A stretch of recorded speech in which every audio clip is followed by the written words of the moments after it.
Hey, everybody.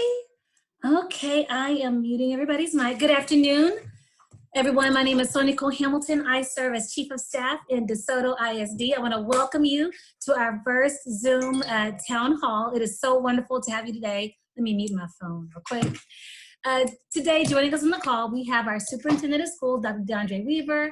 We've got the PIO, that's the Public Information Officer for the City of DeSoto, Kathy Jones. And we will have the City Manager from Glen Heights, David Hall, join us shortly. We're going to talk about all things COVID, our response to this global pandemic, as well as the district's Anywhere, Anytime Learning at the top of this week. So let's go over a few housekeeping. Right now, everyone is muted to minimize any distracting background noise, and I can unmute people later during the portion of our town hall. For those who are actively participating in today's Zoom meeting, we've got a chat box, and I would like you to utilize that feature.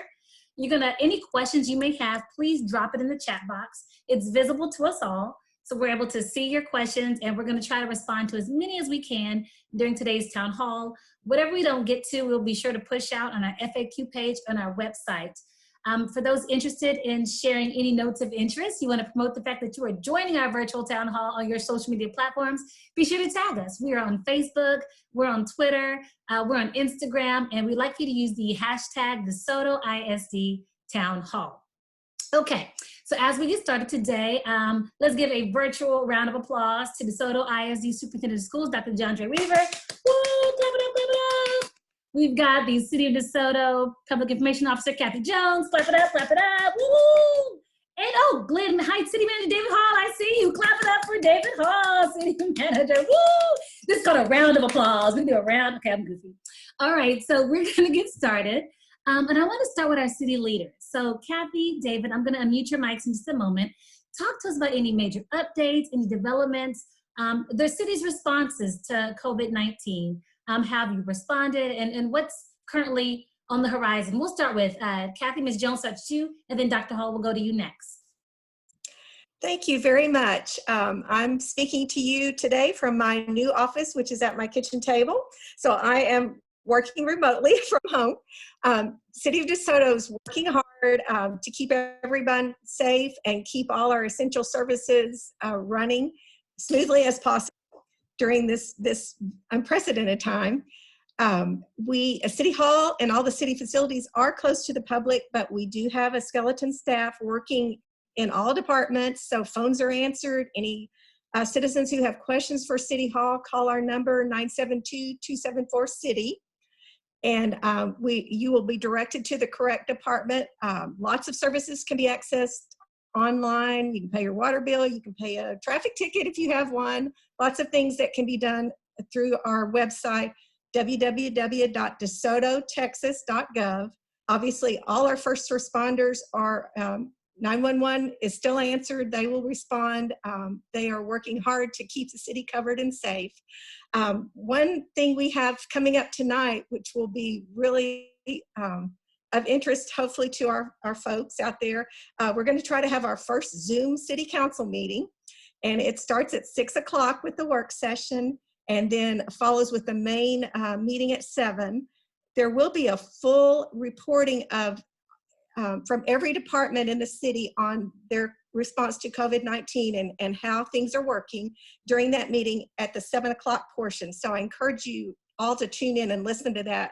You'll hear from our city manager and each of the department heads on their specific areas and what they're doing to keep us all safe. The way to find the agenda for that meeting is through our website, www.desototexas.gov. That takes you to our homepage. If you scroll down just a little bit, when you see the City of DeSoto logo on the bottom, there's a little news and events link that gives you a link to that agenda, a copy of the agenda, and it also has specific instructions how citizens or anyone can be a part of that meeting. There's special numbers to call and special ways to access the meeting, but everybody can participate, and we're really hoping that it works. We've got our fingers crossed. We've practiced. We think it's going to work, so we're excited. Let's see. I have one more thing I wanted to say. just went out of my brain. Anyway, I think that's about it. Our main focus is keeping citizens safe. We're still picking up the trash. We're still keeping the water flowing. We're trying to keep everybody safe. And we appreciate your cooperation in this time.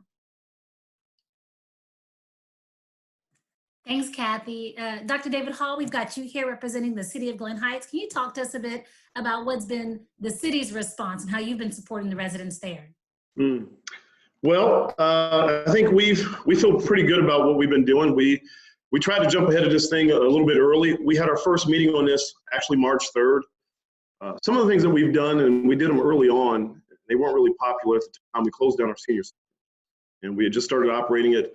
But you know, when we first started hearing reports of the COVID pandemic, that obviously was the vulnerable population, and so we took some steps early on to close the center down. We did some other things a little bit earlier on that people weren't happy with. We took down the basketball goals and started closing off playground apparatus. And we closed our city hall a little bit earlier and our public facilities a little bit earlier than some other cities. And I say that because we took a little bit of heat from our residents for doing so initially. And I gave a briefing to the council on the 17th of February about those things, you know, screening staff, et cetera. But one of the things we've done, and I think it's to the point that was made earlier, we have not reduced our service. We're still doing everything that we've always done. In fact, we try to get a little more creative. You know, as adversity will do at times, it'll make you creative in your problem solving. And so what we've done is we initially started off with the skeleton crew, where we had people physically in the location, but they weren't obviously interacting with the public. What we've gone towards now, of course, is with the push to try to get staff away from the office in as much as possible. Almost everything we're doing is remote, but we've offered video conferencing services to the public. And so we've left some numbers available. They're posted on our website and such, so that if people still need to have service, a great example, of course, a common services utility billing for water bills and those things, people have the ability to, the traditional methods online, they can still come up and put it in a Dropbox. But what we've in telephone even, but what we've also done now is you can video conference with a customer service rep as well if you so desire. So, you know, those things, and obviously just trying to work with businesses and religious institutions to make sure that they're aware of the orders that have been placed both by the county judge and the mayor, and our orders are pretty much in lockstep. You know, just trying to do everything we can to support the community and keep people safe, because right now this is obviously an unprecedented time. Definitely. And so, Dr. Weaver, can you just give us a global overview? I know the district's done a lot in response to COVID, and we'll talk about the Anytime, Anywhere plan in a minute, but it's from a global, maybe operations perspective. What's been the district's approach to addressing the global pandemic before us now? Yeah, we tried to take a pretty holistic approach. And so I'll just do an overview, just kind of each broader area. But I think our first, you know, I still remember very vividly a few weeks ago, it was a Thursday at 2 o'clock, we were all meeting and we were talking about, hey, do we keep schools open or do we close? Do we extend spring break? And I think we received so much information within those 4 or 5 hours that we made that decision. And, you know, like David, and I know Kathy can attest to this too, you know, when you start to make massive changes that affect a lot of people, those are really big decisions, and you have people that support it and folks that don't. But we were getting so much information in about how this thing is spreading, and I know we, and inclusive of our board, like we did not want to be responsible for anyone catching COVID-19 because we did not act. And so I think one of the first things that we did was, hey, we closed schools for an additional week so we can get more information. We worked in conjunction with our neighboring superintendents. I was on a number of superintendent calls trying to kind of norm around some of these actions, knowing that many of our residents, our students, their parents, our workers all kind of live within the same Best Southwest area. And so it was really important that we were on the same page with that. And then, you know, after we got more information, we knew that one of the first things we needed to do for our families and our communities to make sure that there was adequate food. You know, a lot of students and families depend on, you know, food during these times. And so one of the first moves that we stood up was to make sure that we had an opportunity to provide breakfast and lunch to our families. And that happened very, very, very quickly. The second big thing that we stood up, and I really thank our board of trustees who've been incredible during this time with their support of me and our team, just being able to just do the work that's needed to be done with no questions asked. But one of the first things that they supported was making sure that all of our people in our organization did not fear for their jobs or fear for continuous employment.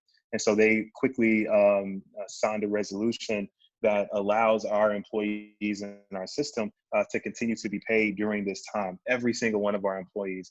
And I think that helped us as we mobilized our organization to go from an in-person organization for what it's been like for so many decades to doing everything remotely. It was important that they had no worries about their ability to take care of themselves and their families. So our board of trustees supported the resolution. Our HR and finance team has done a fantastic job with creating those, all of the things that go on the back end of that to make sure our employees are safe.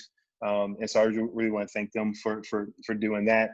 And then our academics team quickly jumped into action here under the operation of our Chief Academic Officer, Celeste Barreto, and her team. They quickly put in an immediate plan to provide opportunities for kids to learn while they were working on a much larger plan to ensure that the quality of learning persisted over this pandemic. And so I know she'll talk a lot more about that later, but that was the second thing, or how do we make sure that there is some opportunities to learn? At the same time, our principals, and I thank God for them, but they started to contact every adult on their campus, all of their staff, their teachers, and then their teachers started contacting students and families to check in and make sure they were okay, because we want to make sure that our people are well.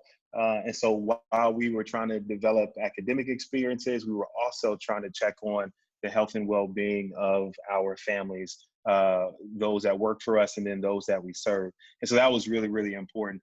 And then at the same time, Dan and his shop, our Chief of Research Evaluation Design, and our tech team, Joseph Williams and all those folks that work in there, they started to quickly figure out a way to deploy devices to students.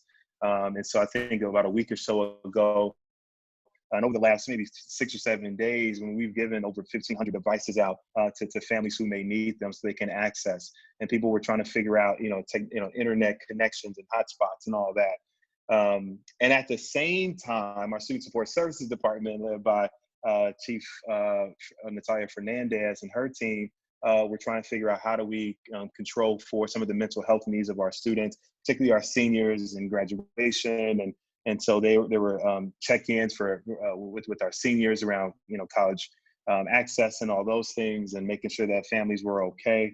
And so there were so many things that were happening at the same time that kind of allowed our system to keep moving in spite of not knowing kind of what was happening next. I think that was, I'm incredibly proud of our team and our organization for how responsive they've been. And every teacher in our organization has quickly, jumped at the opportunity to connect with students, to make sure that, kids are learning. And then it's also serving as a way for us to find out, what are some of the needs in our community.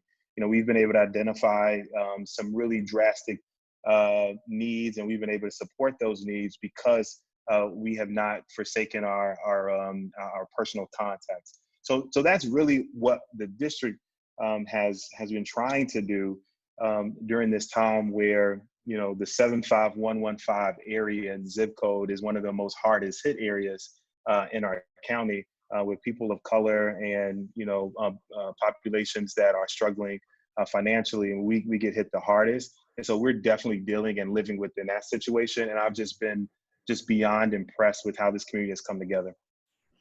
And to that point, Dr. Weaver, I want to pivot to both Kathy and David. He did reference the 75115 zip code being hit the hardest. Just want to share for anyone on the call, and we're going to post this later to our social media sites, what are some city resources, city services, if a family needs access to food, if they're having a financial hardship because they've been furloughed, are there any supports at the city level that you're able to connect them to? We'll go to Dr. Hall first, and then we'll go to you, Ms. Jones.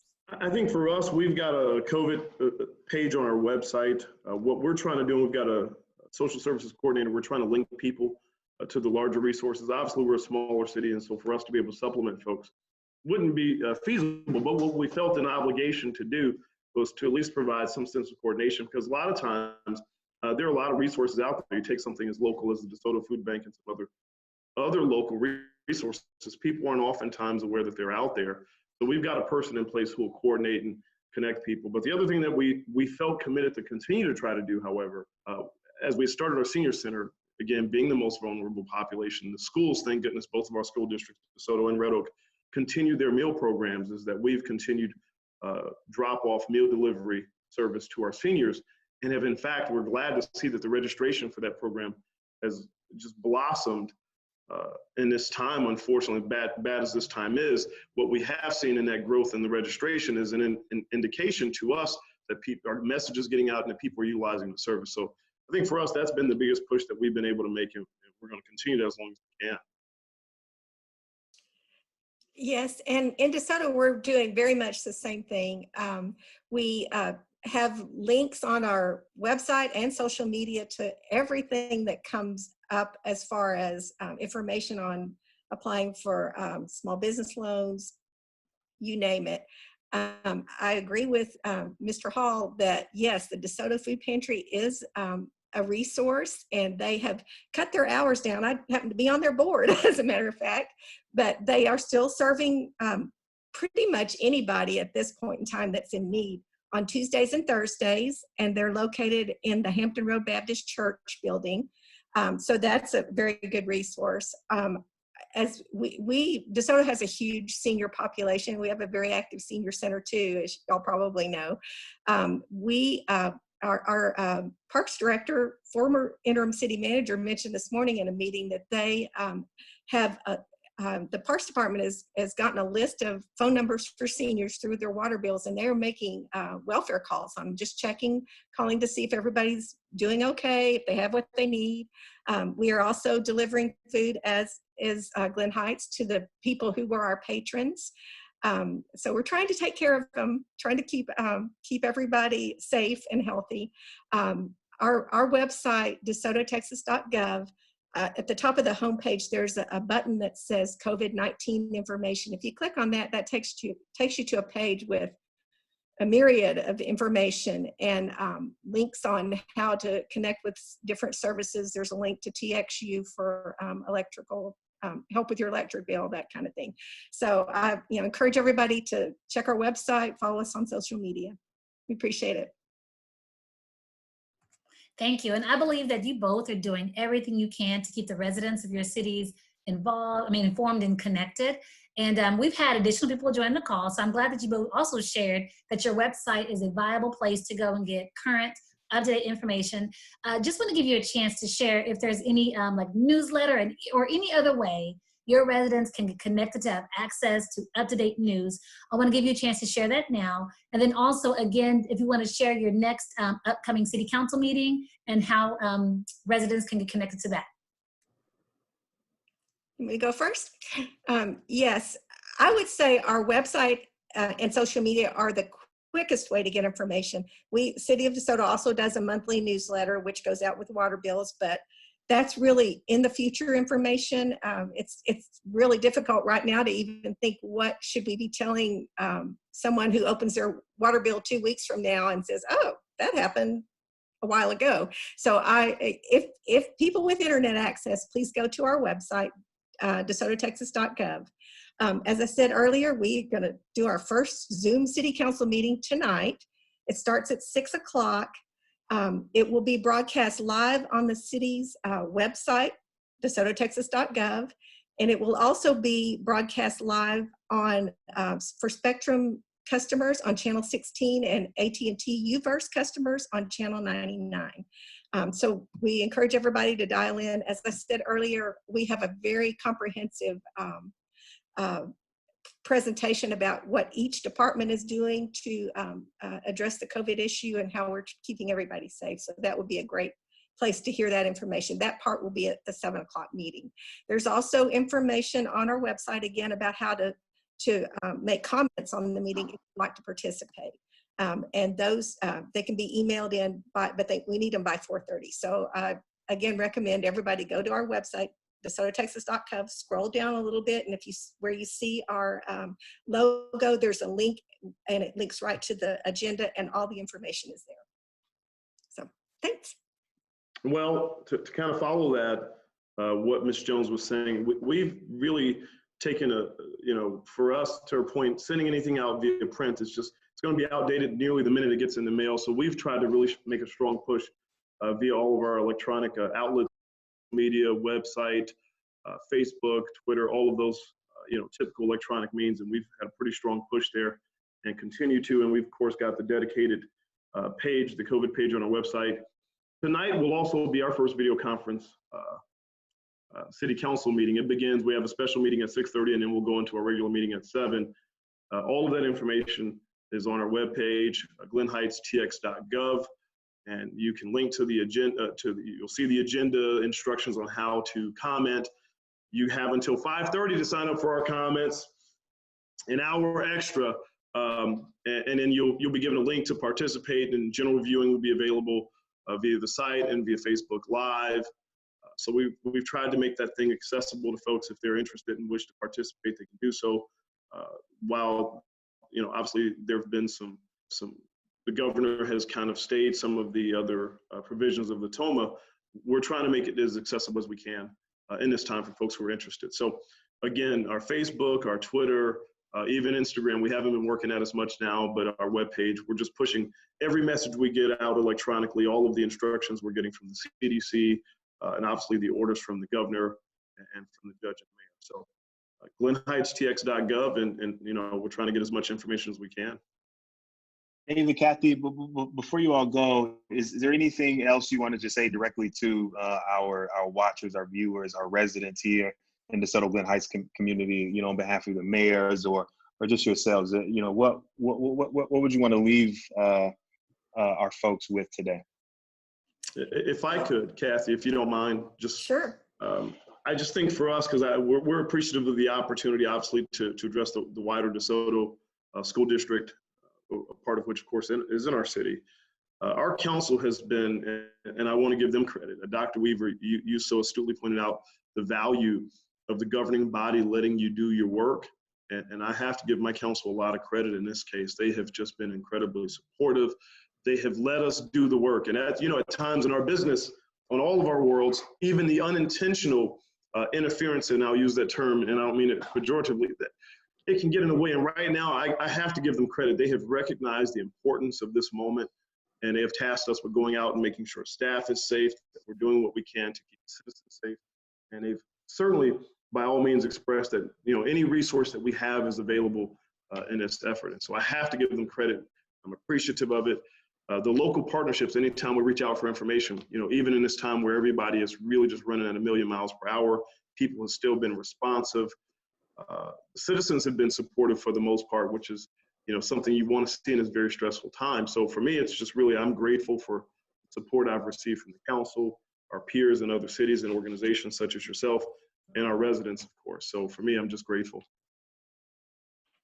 Yes, and I would echo everything that you're saying. We've experienced the same things in DeSoto, and on behalf of our mayor, Curtis-T. McCowan, she just wants to make sure that everybody stays safe, stay inside. We'll ride this out, and it'll be a good day. And I also wanted to share that we have a brand new city manager, bless his heart, Brandon Wright, started in DeSoto last Monday, moved his start date up, was going to be April 21st, and he came to work into a building with maybe 15 people in it. So he has hit the ground running, and we are working hard to keep things safe in DeSoto and get through this thing as a big group. We appreciate it. Kathy, Dave, I want to thank you both for just what you all are doing and what your colleagues are doing in leadership during this time. I was talking to a colleague today, and I was on my way back home from dropping off food to one of our families. And, we are actually putting our lives also like legitimately on the line to do the work that we're doing. Our boards, our councils, our engineers, custodians, the folks that pick up our trash, in the mornings, those that make sure the water and the lights, all that stuff working. And it just dawned on me that, tomorrow is not promised to us. And while we're here, we're serving, because we care, we love this community. I just want to thank you all for your service and for your time and for, what you're doing for all the families in our area. But just thank you for risking your lives, and time away from your family to do a work for other people. I just want to recognize you for that. So thank you for being on the call today with us, and for all that you're doing to help keep us safe. We thank you. Definitely, and to echo Dr. Weaver's sentiments, we appreciate you joining us today. We're going to transition now and speak more specifically about our Anytime, Anywhere learning. So Ms. Jones, Dr. Hall, you're more than welcome to stay, or I know you've got to transition to address some other business today. So if you are leaving us, I want to say bye. Again, thank you for your time. This won't be the last time you join us for Virtual Town Hall. Thank you. So as we say goodbye to those guests, I'm going to transition to our Chief Academic Officer, Ms. Celeste Barreto. She's going to talk to us about how she and her team really, when faced with the challenge of developing a continuation of learning, looked to this as an opportunity for DeSoto ISD. So Ms. Barreto, thank you for joining us today. How are you doing? Thank you. I'm doing great. Thank you. It's good to see y'all. I think we're in week 4 maybe of our global pandemic. So I want to start by taking a look back at the district's early response to ensure the continuation of learning, or some things we were doing early on. And then I wanted to speak to, as we transition to where we are now with the Anytime, Anywhere learning, what were some key factors, some things we kept top of mind as we developed this new uncharted territory? Sure, absolutely. So you all, like me, are probably starting to get pretty squirrely after 4 weeks, almost, of being pretty much at home. But Dr. Weaver referenced that Thursday meeting when we realized this is going to be a bigger and more significant closure than I think just maybe a week. And so at that point, we realized that what we were going to need to do was think about how we do school differently and how we continue to offer excellent learning opportunities for kids, while also being empathetic both to the families who would be responsible for assisting those same kids, and the teachers who would be responsible for preparing that learning. And then lastly, of course, we know that we're facing issues of equity, right? It seems like, well, why don't we just put everything online? But if not everyone has access to a technology device, or there aren't enough devices in a home to go around, we started thinking about all of those things. One of the things that became immediately apparent was that in order to transition our whole organization, all of our teachers and any of our teammates who are involved in instruction and otherwise, in order to accomplish that, we needed to generate and build a completely kind of new infrastructure in how we think about how we offer learning, and what we would expect teachers and leaders to do to generate those experiences. So for the first 2 weeks, we capitalized on the systems that are already in place in our school district. So we built a learning plan for weeks 1 and 2 that required very little lift from teachers, if anything at all, and would allow us the opportunity to spend those 2 weeks working toward bringing everybody, as many people in our system as we could, online, and bringing them experience with our software facing platforms, essentially the platforms that we would then use along the way for longer term to deliver learning experiences. What it also allowed us to do was spend those first 2 weeks not only building that infrastructure for all the planning and professional learning that teachers were engaged in last week, which was week 3, but it also allowed us to do what Dr. Weaver talked about, which is more important to us than anything else, which was to check in on every single person in our system, to check in on the grown-ups who work for us, to check in on the students who attend school with us, and to first really spend those 2 weeks. Yes, here you have learning opportunities and you can use a computer for those. And if you don't have one, here are the options that you engage in if you don't have one yet. While you're doing that, we're going to spend this time really understanding what your needs are, and making sure that we use that to influence the infrastructure we would build for the longer term. And I want to remind our guests today, we've got a chat box on your device. You have the opportunity to drop a question in, and we're going to take questions live via the chat box. But before we transition to that, Celeste, as great as our parents and grandparents are, we know that many of them are not educators. And so this sort of digital learning or remote learning may feel unfamiliar, could feel scary even to them. What is the district doing to support this new normal, so to speak? And are we offering any educational services to our families? How are we supporting the learning at home? Absolutely.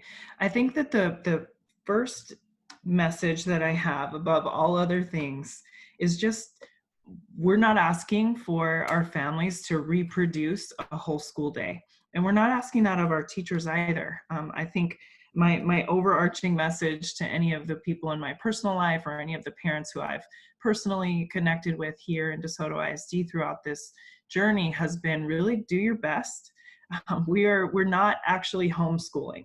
Most of the people on this call have probably, like me, seen, laughed at, and even maybe generated some of those memes about homeschooling. That's not what this is. We're crisis schooling as a system. The silver lining in that, though, is that we get to think really differently about the impact of us having been forced into this new normal and what it can have on learning in the future. So it definitely seems scary. It's been scary for our teachers. I know it's been scary for our students and families, and for lots of different reasons. But the short of it is really do your best. There's going to be absolutely a learning curve for all of us as we get used to the instructional platforms online we're using, as we try to figure out when am I supposed to meet with my teacher and how often, and which email address do I send my questions to. All of those things are going to feel new and different and a little bit scary. But some of the ways that we're working together to ensure that kids and families and teachers all have what they need. One is we're making sure that we retain patience, empathy, and flexibility with everyone. And that's reflected in our grading guidelines and all throughout the infrastructure that we've built. And you can read more about our grading guidelines to get the specifics on our website, but they're specifically designed so that we're not punishing anyone for something it's just simply none of our faults, right? A global pandemic isn't something any of us could have predicted, caused, or prevented, and so not individually anyway. And so we've worked to generate systems for flexibility. In addition to that, so we're building in structures to support or make sure that our kids and families can get support from teachers, either their direct teacher who they know, or from what we're calling an academic helpline. And so we're in the midst of establishing that. More details coming soon.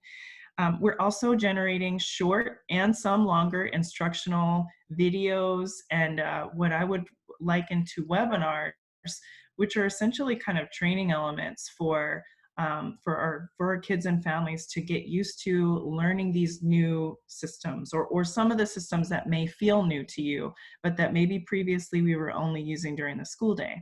For example, many of our teachers are using a system called Schoology. Others are using a system called Google Classroom. Both of those, once you get used to them, they're very user-friendly, but while you're learning it, it can feel just like you're learning something new. It can feel exhausting, it can feel stressful. And so my advice there would be to do two things. One, take advantage of the training videos in our website that contains all of those training videos and how to navigate those coming soon. But then the second thing, again, would just be to be patient with yourself and patient with the kids. And I would say to our teachers, some of you I think are on our call, our teachers and our leaders, being patient, empathetic, and flexible with yourselves too. Again, we're not going to be able to replicate a school day, nor would that even be healthy or necessary given our context.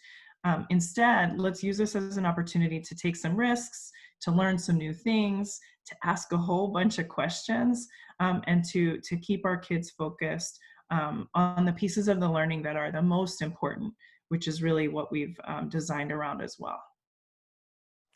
Thank you, Celeste. Dr. Weaver, I want to go to you now. You've been navigating this district through some very tough, challenging times, even prior to COVID. But now you're having to navigate this global pandemic for this district, this community, and you're having to do it with your babies at home. I want you to talk to us a little bit about what life is like now in the Weaver household, because you're the superintendent. So on one hat, you're an educator, but you're also a parent in the school system. So what have you been doing, with your personal family to achieve some work-life balance, or what are some tips you have for our viewers today? Run. I just get out the house. I get away from all these people. It's crazy. I feel like I'm in a video game or something, a horror movie. I'm just kidding. It has definitely been a very different reality. And that's why I can be super empathetic with our teachers, with folks in our community. Because in a normal situation, we can go out, we can focus our attention on, one thing. If we're at work, if we're at home, we try to focus our attention on being at home. But now, like, all the lines have just blurred, right? It's like there is no separation between work and home and children and marriage and relationships, and church is at home now, and family meetings are at home now, and it's just everything is just in the same location, and just from a mental health standpoint, like, that is challenging. And we were talking before just about how, like, the last 20 months, and actually the last 2 or 3 years for this community has just been ridden with challenge after challenge after challenge. And just what I'm proud about this community is just their ability to just kind of keep persevering. But one of the things that we've tried to do here at home is to try to create a schedule. We've been following the district's Anytime, Anywhere learning plan. We logged in just like everybody else yesterday. My wife is asking me, how do I access this? I'm like, I don't know, email the help list. It was a bad moment, but I legitimately did not know the answer. And so, but we figured it out. And, our girls are doing the iStation iXL. I got, one girl that absolutely loves getting on iStation, and she can stay on that thing for hours. And my other kid, who just turned 5 last Thursday, she needs lots of variety. She needs lots of differentiation. And so we're trying to do that. And then Kyla is an educator. And so she has really high expectations and standards. And so she's, in addition to what we are offering at, from a district level, she's creating all these extra projects for the girls to do. And so she's trying to stay busy there. And we make it a point to try to get outside. The girls just came back in, from their walk. And Ava likes to find and collect rocks. And so she does that. And so we try to find an opportunity to include as many different kind of transitions into the day as possible, not just for them, but for us as well.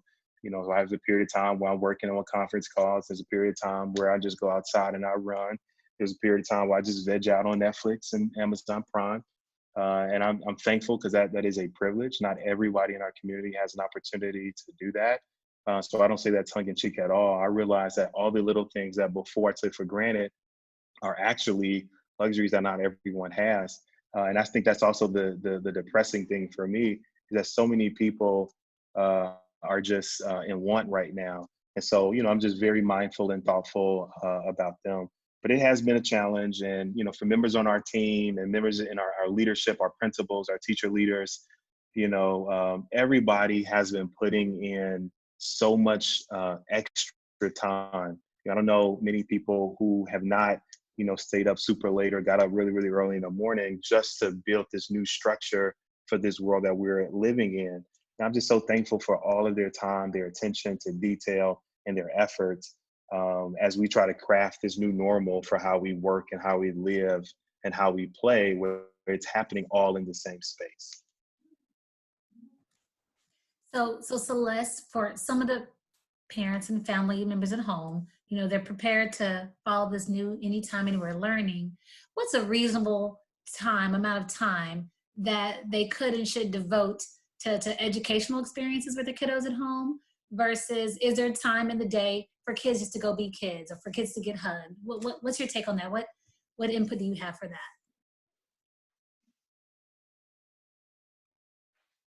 Thank you.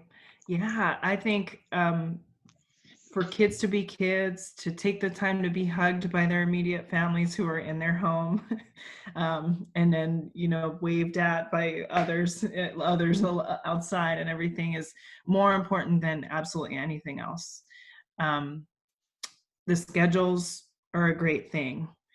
Spending somewhere between 30 minutes to 4 hours a day, depending on the grade level and age of your student, on schoolwork, that's fine too.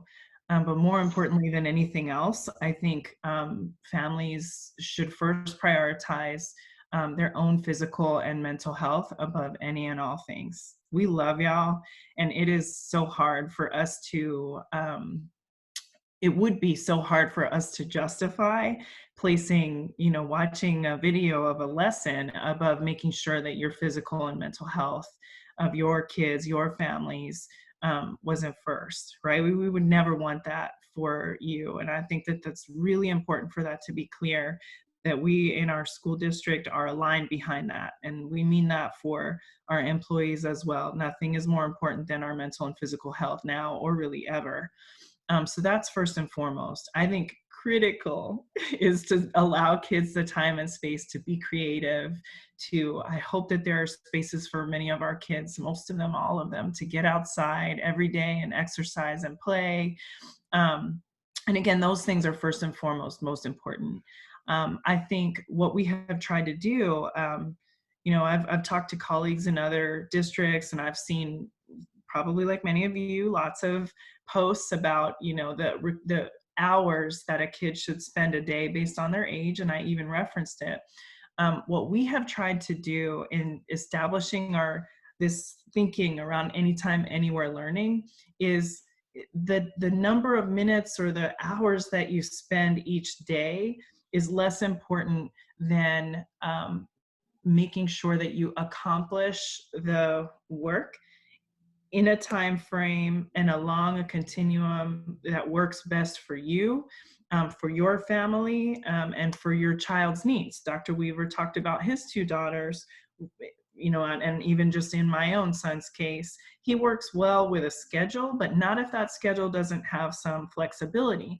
And if I try to force a task that he doesn't want to do right then, it just isn't going to be good for anybody's mental or physical health. And so what we've worked to do is establish a design that can help us to think about this for our future too, hopefully when schools reopen again and everything, when we're able to all be in the same room together again, but that stretches beyond the boundaries of the brick and mortar walls of the school and stretches beyond the boundaries of a very strict schedule. Those strict schedules work for some of us. They work very well for me. They don't work for all of us. So first and foremost, prioritize mental and physical health. Love on your babies. You know that's what they're going to remember when they're telling their kids someday about that time when we had to be quarantined for those weeks. And do your best. And that's what I have to say about that. I hope that kind of answers that question. And Celeste, can I jump in there while you're there too? I think you mentioned something that it also put it in perspective for me, you know, that we are living in a traumatic period of time. This is trauma, right? And so, you know, one of the things I know our academic department really felt conviction around, and so did I, and I know our board feels the same way too, is that we don't want to add more onto people in an already tense and traumatic environment. And so, you know, our academic plan prioritizes, hey, you have, you know, one project, and in some cases, those projects might be interdisciplinary, you know, there may be 3 or 4 total, but it's due at the very end. Take the time that you need to do the work that you need, but also understand that we're not holding, we're not going to penalize any student for what is going on during this period of time. And so, you know, I think it's really important to understand that that we're working from a hold harmless, do no harm standpoint. And we don't want this to be an extra barrier or stressor. We want to provide access and opportunity where for some kids, like their outlet is doing academic work. You know, that's, you know, I know lots of people who, who deal with stress and trauma just by like putting their heads down and working. And, you know, while that's not the whole way to deal with it, you know, we want to be able to provide that outlet for students who may need that. And then we also want to have enough flexibility where if the thing is so troublesome that no one feels this is an obligation. And so we've been very clear with our leaders, with our teachers, you know, we are not holding kids' feet to the fire for this. We're going to support, we're going to give feedback, we want to encourage, we're going to provide, you know, as much information as we can, but we are not going to penalize our students and our families for this because we don't want to add to the stressors. And here's the other reality during this time is that, you know, as we're all quarantined in our small circles, you know, stress levels of individuals go a bit higher, people's tempers go a little bit higher, people's patience goes a little lower, domestic violence is on the rise. And what we don't want to do is add to an already complicated, complex, disastrous situation. What we do want to do is create an opportunity and environment for learning to continue where it can and where it, you know, where it makes sense. But what we aren't doing is adding more stress. I'm so thankful for our team for crafting, you know, guidance, criteria, and our learning design from that standpoint is with empathy, with excellence, with you know, with equity, with those things in mind. So I'm really, I just wanted to throw that in there because that's a big deal for us in our community. Thank you, Dr. Weaver. We have the opportunity for people to submit questions prior to today's Zoom call. And so I want to go to some of the questions that we received in advance. And one, Celeste, you touched on earlier, but I want you to clarify the second part of it. Just want to say it louder for the people in the back. The question is, what will the grading system look like for students? And how is this going to affect students passing on next year? Is everybody going to have to redo the whole school year? What does that look like? So I saw a meme. It was an April Fool's joke where Governor Abbott said that everybody was going to have to just repeat the school year because this year was a wash.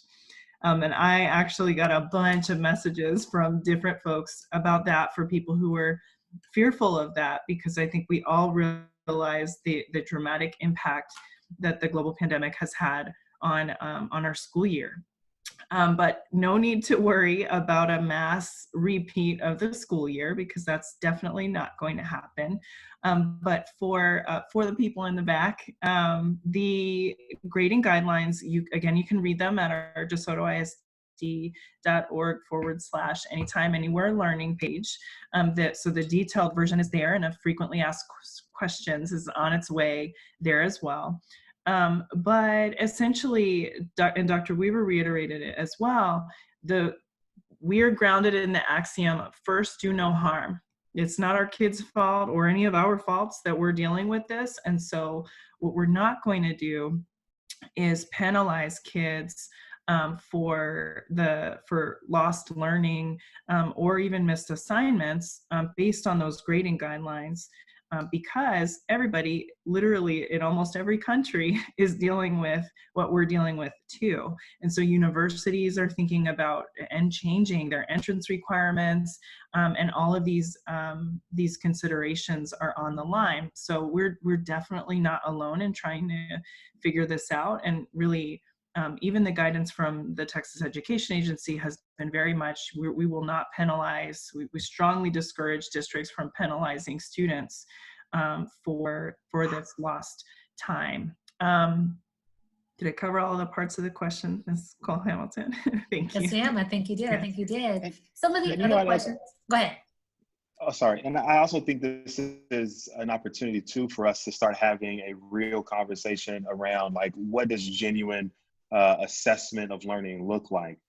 You know, we've been dealing with ineffective grading practices for decades. You know, what does a 70 mean? What does a 90 mean? What does an A really mean? And we've looked at a lot of our data, and not just here in DeSoto, but in the county, and it's in the state level, and just nationally.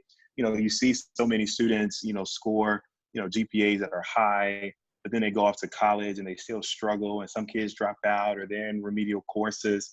And we're trying to figure out, you know, hey, what's the disconnect? You know, hey, you got a 4.0, but you go into your calculus course in college and you struggle. And so I think this is also forcing us to really have a much deeper conversation about grading practices.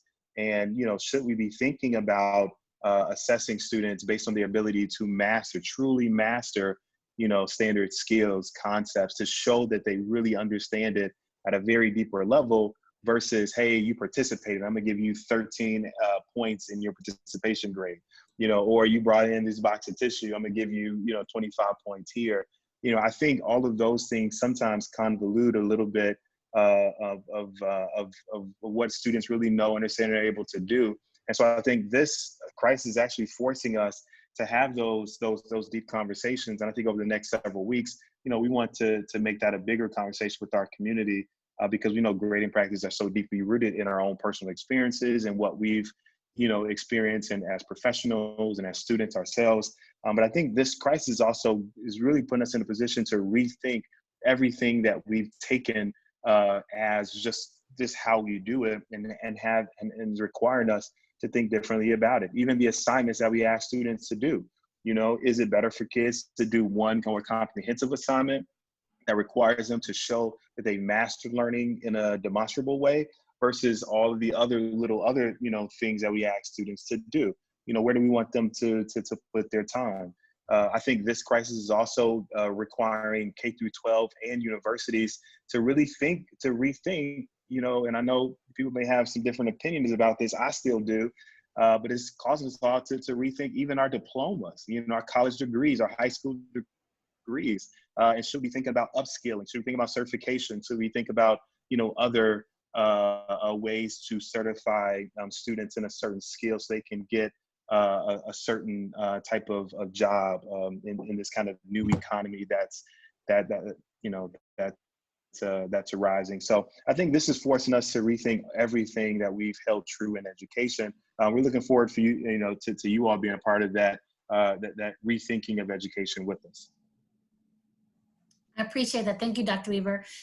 We spent a lot of time in this call talking about, you know, the anytime, anywhere learning. We've talked about some supports we've got in place to assist students and their families with facilitating that at home. I don't want to miss this opportunity to also highlight some of the ways we're supporting students just with their mental well-being and their check-ins. And I believe we may have our Chief of Student Support Services on the call. Natalia, if you could just jump in and just let us know what are some things that we're doing, or are there any resources for parents on the call? If they recognize their student needs to talk to someone and need something else, what can they do? Good afternoon, everybody. The Student Support Services team has been working hand in hand with campuses in order to ensure that we are reaching out to our students to ensure that our students have all of the resources that they need, and also just to check in on the overall well-being of themselves, their families, and whoever is with the homes with them. And so some of the things that have resulted from these calls is, you know, the unfortunate circumstance that we're all in is that members of families are becoming ill. And so us knowing that information allows us to pull together our community, to pull together resources so that we're able to support our students and our families who might be going through these tough moments. Other supports that we have in place, as Dr. Weaver mentioned earlier, is we still have a heavy focus on on ensuring that all of our students are preparing for their college or career pathways. And so that looks different in middle school than it does in high school, but those supports are continuing. And all of our central office staff members and our grant teams have partnered together with our counselors just to ensure that we have the staff support that is needed so that we can both be mindful that our staff members are also doing a shelter in place, managing the responsibilities that they have at home, but also ensuring that we're prioritizing and putting our students first. And so those are some of the supports that we have. We have teams that are working on mental health resources for our parents, our communities, but also our staff members. We have parent resources that we are embedding in our community newsletters, as well as embedding relevant components in our distance learning plan, and then we are currently working to make sure that we can update our parent web pages with all of the resources and opportunities that exist for our DeSoto families. And then I think there might be one more component of that question, Sonia, that I missed. Well, no, you're good. Well, and also if a parent at home sees their baby needs to talk to somebody, or if they've noticed something in their child, what can they do? Who can they call? So any student can reach out to their teachers. Counselors have been doing a great job along with principals to ensure that teachers have easy ways to refer students. They are also welcome to reach out to their counselor, or if they have a closer working relationship with any of their grant coordinators or maybe their ACE coordinator, they can really reach out to any staff member. And we have put in the internal systems that we need in place in order to refer them to the counselor so that we're able to ensure that all of their needs are met. And then Natalia, I know an opportunity came up maybe, week 2 into this, with students being so much more digitally connected, there is the opportunity for online bullying. And I know that your department, your office was able to put out some communication to parents, signs, resources. So I just want to also highlight that too, Natalia, that you all really responsive to letting parents know to, number one, look for that, and then what can they do in the event that they do believe their child has experienced some sort of bullying. Okay, we have one more question, but I'm gonna get to that in just a second. We're about to wrap up today, but before we wrap up, I've got some closing announcements. Dr. Weaver, Celeste, do you all have any parting thoughts, last words for us? I just want to remind everybody, just do your best. Nothing is more important than your mental and physical health. And whenever you have a need or there's a system that you're confused about or feedback that you want to share with us, I populated our DeSoto ISD distancelearning@gmail.com email address. And that's a great place for you to house that feedback for us. And then also to get assistance from us to get your needs met. We are here for you. So we understand that there might be some stressors and things like that, but first and most important, physical and mental health, and know we're here to help. Thanks, Les.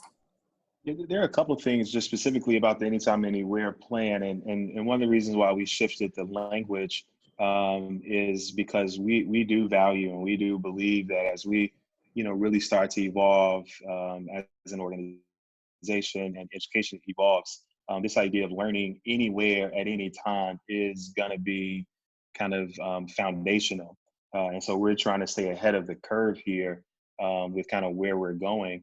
And so, and what that looks like for us, and there's a few points that I want you to leave with.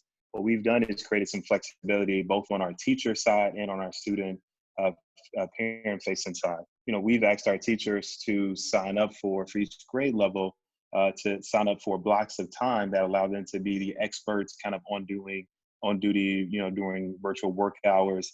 And then also to provide our teachers with the flexibility they need to take care of themselves and their families, and to be, stay-at-home parents and educators for their own children, or take care of parents, etc. And so as an organization, we value that and we've built that into our system.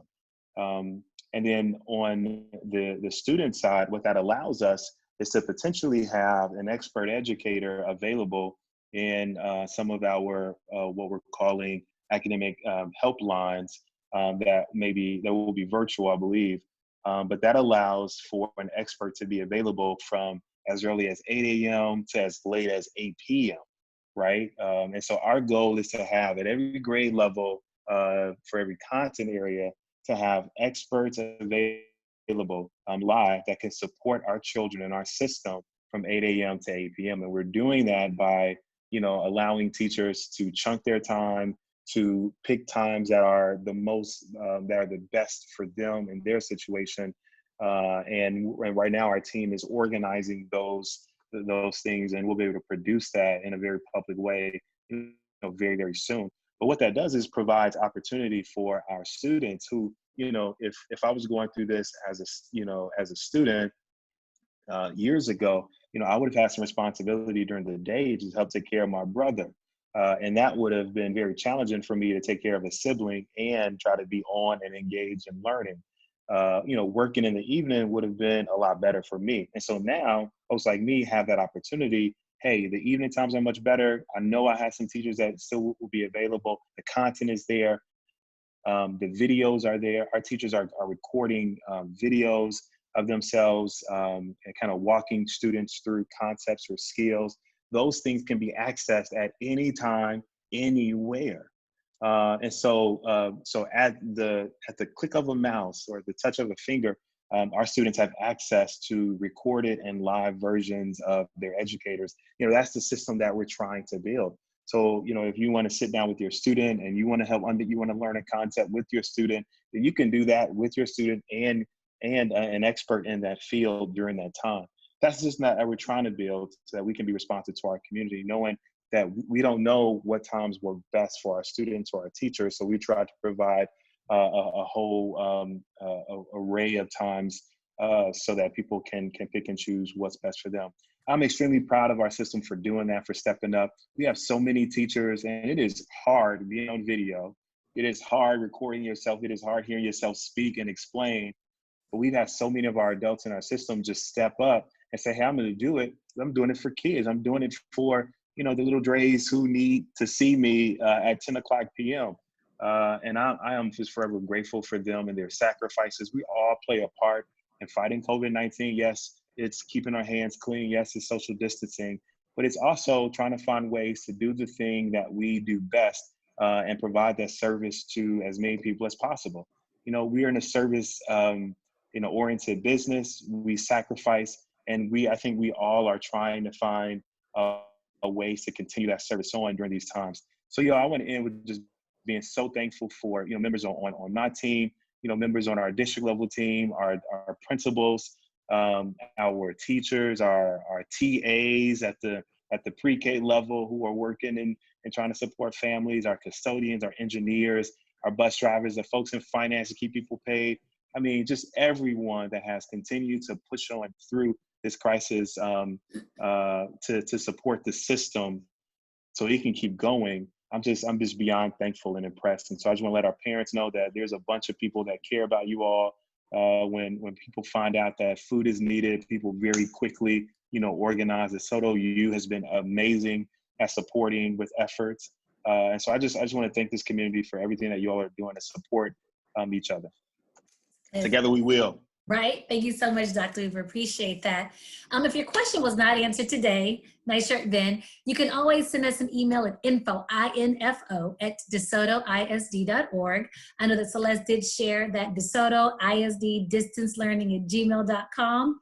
But if you've got questions about that or more global, info@DeSotoISD is an excellent resource. Some of the questions I did receive were really more geared towards next week, Tuesday Town Hall topic. Next week, we'll be right here, same time, same channel. We'll have all of our principals with us. Some of the questions we received thus far have been around prom, graduation, activity fees. I paid for 5th grade field day. Where's that money? And so we're going to address some of those questions as well as some other areas next Tuesday, April 15th, when we do our virtual Town Hall Tuesday with our principals. But before we go, I want to give a special shout out to our assistant principals, as this is National Assistant Principals Week. Round of applause, everybody, clap it up. What a time to honor such educational professionals. So we see you, we appreciate the work that you do. Thank you so much for working and serving in DeSoto ISD. Everybody, lots of great things happening in our district. We can't wait to tell you more. Always check our website for the latest, greatest info. And at this time, we are done. Thank you so much for joining us today. Bye.